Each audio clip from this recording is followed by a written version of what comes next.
Hello there, this is the kit review for the fighters for Baldur's Gate Enhanced Edition.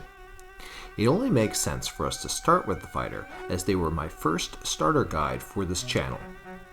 This video, along with the remainders of the videos in this series, is going to look at what kits are available for each class and how they're built and what they do.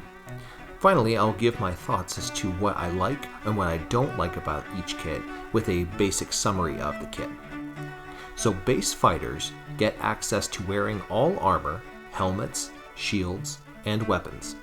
Fighters get 1d10 hit points per level plus bonuses due to constitution. Fighters have access to exceptional strength, which is the percentage after their strength value of 18. That is an additive to their chances to hit, their damage, their ability to bash open locks, and their carrying capacity.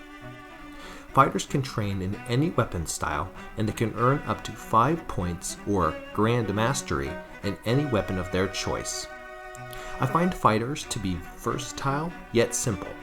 They engage and attack targets and will be among the last to go down in a fight. We went through Barbarians in my race starter guide video, which I encourage you to check out. Barbarians can't wear armor heavier than scale mail, nor can they train in weapons beyond 2 points or being specialized in that weapon. However, Barbarians get 1d12 HP per level, plus constitution bonuses. They get damage resistances at higher levels. They're immune to backstab, and they get the ability to rage, which gives them +4 bonus to constitution and strength, as well as bonuses to hit, bonuses to save against magic, and they get immunity to all charm, hold, fear, maze, stun, sleep, confusion, and level drain spells and effects. They do have a penalty to armor class when they rage. So from what I see, a barbarian is supposed to be hit more often, but is supposed to be able to shrug off that damage. It makes them a very effective tank in the game. You're going to have another class probably acting as the main damage dealer. This might be another fighter, or it might be a mage or a cleric of some kind, basically someone else to do the damage while the barbarian gets the hit. Berserkers have the versatility of fighters with a bit of tankiness of barbarians.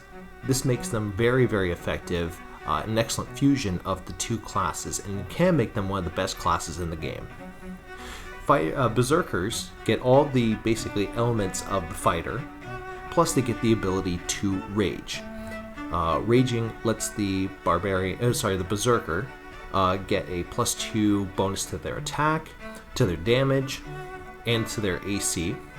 And they become immune to a whole list of effects: charm, confusion, fear, feeble mind, hold, imprisonment, which is huge, level drain, maze, stun, and sleep. And they get a bonus 15 temporary hit points that go away at the end of the berserking spree. They will become a little bit winded for, I want to say, like a few rounds after going into their rage, but this is usually short-lived and it's usually not that big of a deal. They can't specialize in ranged weapons, and their alignment is restricted to any non-lawful, so they have to be either neutral or chaotic in whatever they are. These penalties aren't that bad, and I think that Berserkers are an excellent class.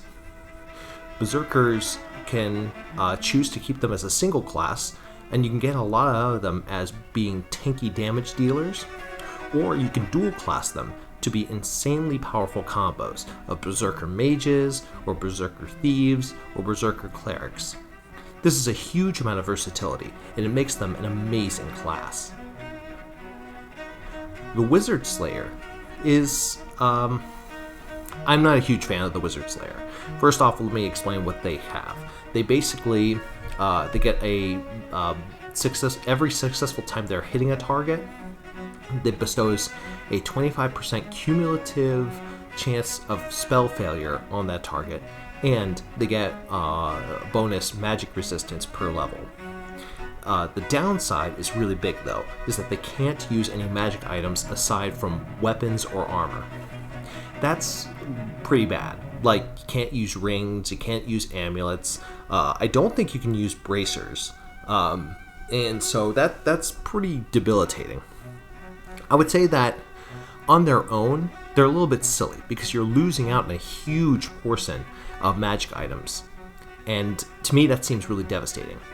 But with that being said, if you take a Wizard Slayer and then dual class them with being a thief, then you take a high level ability of use any item, then that major disadvantage of being a Wizard Slayer goes away. And they can make a pretty good combatant against mages deep into Baldur's Gate 2 or Throne of Bhaal. However, that really is a long way off, and there's a lot of grind to get to that point. So if you choose that route, you're going to spend a great deal of it without any magic items other than weapons or armor. And that can be kind of tough. So Kensai basically are warriors that don't use any armor, and don't use missile weapons. Note that missile weapons pretty much here they mean bows and crossbows and slings and darts, but you can use throwing knives and throwing daggers. So, yeah, there's a strategy to using those early on when your armor class is not great. The alignment being anything that's non-chaotic, they have to be either lawful or neutral. That's one thing, too. But Kensai do get a bonus to armor class. They get bonuses to hit and to damage rolls. They get a bonus to speed factor, which is how early they strike in a round.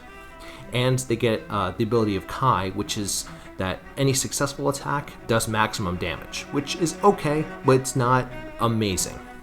So Kensai have to be played in a particular way, and you're almost begging to be dual classed into anything else. So my question is if they want to be dual classed so badly, is the class really powerful?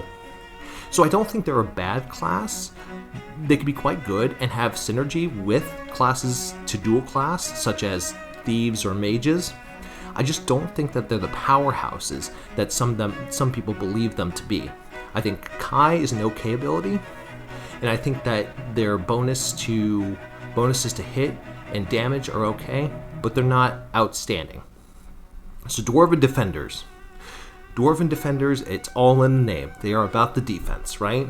They get that defensive stance, which grants them, at a cost of mobility, right? They're only moving about half the speed that they normally move, but they get 50% resistance to all forms of physical damage, bonus to saving throws, and they basically become like a rock, right?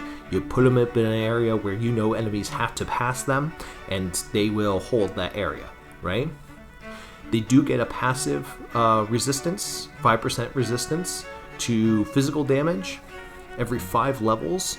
I think that starts at level 5, but it has the maximum at level 20 of 20%. They do get that heightened HP of 1d12. They're restricted to dwarves. They can't get any higher than 4 points in axes and warhammers, and they can't get any higher than 2 points in anything else. That's not horrible, but it's not as much damage that's going to be dealt, right? So Dwarven Defenders, again, they have it right in the name, right? They're the best natural tanks among warriors in the game. Not amongst all characters, but amongst warriors, they are among the tankiest. The only big thing is that physical movement restriction once with defensive stance, right? I find that to be pretty crippling. But if you're in a certain particular area where you know enemies have to go through that dwarf in order to get there, that dwarf's not moving. It will be the last thing to go down. With that said, you do need to be careful because opponents might go after squishier targets, so use your defender wisely. I hope you enjoyed this video. Please check out my other starter guides and my playthroughs. If you like what I do, please support the channel by subscribing, leaving a comment, or giving the video a like. For now, take care and good luck. We're all counting on you.